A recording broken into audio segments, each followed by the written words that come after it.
Greetings. Today we continue with part 3 of Daniel's perception of truth. We're looking at the literal of Daniel 9:25, and you shall know yourself, and you shall comprehend yourself, from a going out of a word for the purpose of to be answered for, and for the purpose of to build Jerusalem until Messiah or Christ going forth, seven weeks of years, and 62 weeks of years, and it shall be turned around, and it shall be built, streets and wall, and the season of times it shall be pierced. Now, Daniel 9:25 now gives us a division of the total 70-week time period into smaller, that is, partial installments of time, 3 installments to be exact, and begins to sort the 7 purposes of God into these 3 time periods. Daniel 9:25 speaks of 2 events. 1, the reestablishing of the Jewish people in their holy city with their temple, and 2, the coming of God's Messiah. The second part of Daniel 9:25 speaks of 2 time periods. 1, 7 weeks of years, or 49 years, concerns the first, that is, the reestablishing of the city and the temple. The second, 62 weeks of years, or 434 years, concerns the second, that is, the coming of God's Messiah.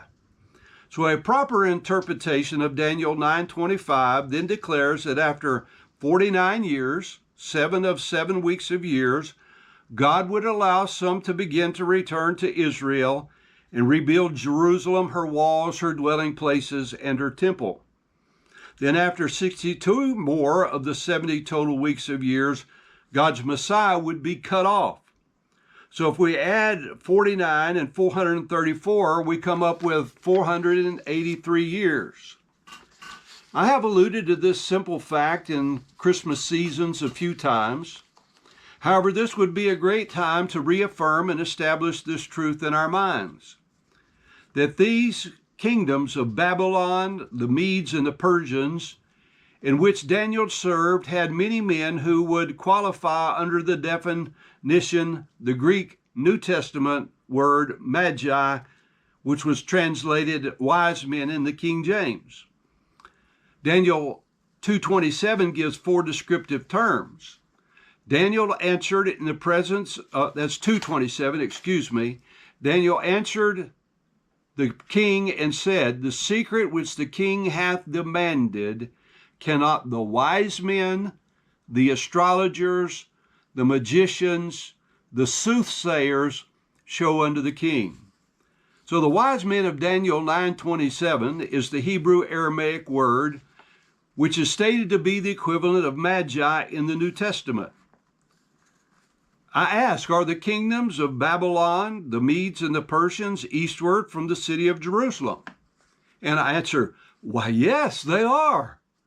It's often implied, if not overly stated, that the wise men, the Magi, who saw the natal star of God's Messiah, were there because they were excellent astrologers.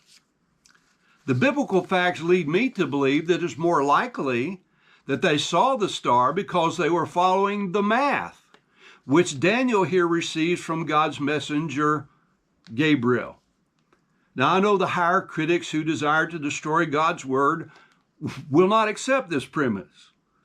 Notwithstanding, it's fairly easy to document in recorded history that it was, in fact, some 483 years between Daniel and the crucifixion. Thus, I believe the presence of the wise men when Jesus was a young child in the house owes more to the men of East believing the witness of Daniel than to mere chance and stargazing.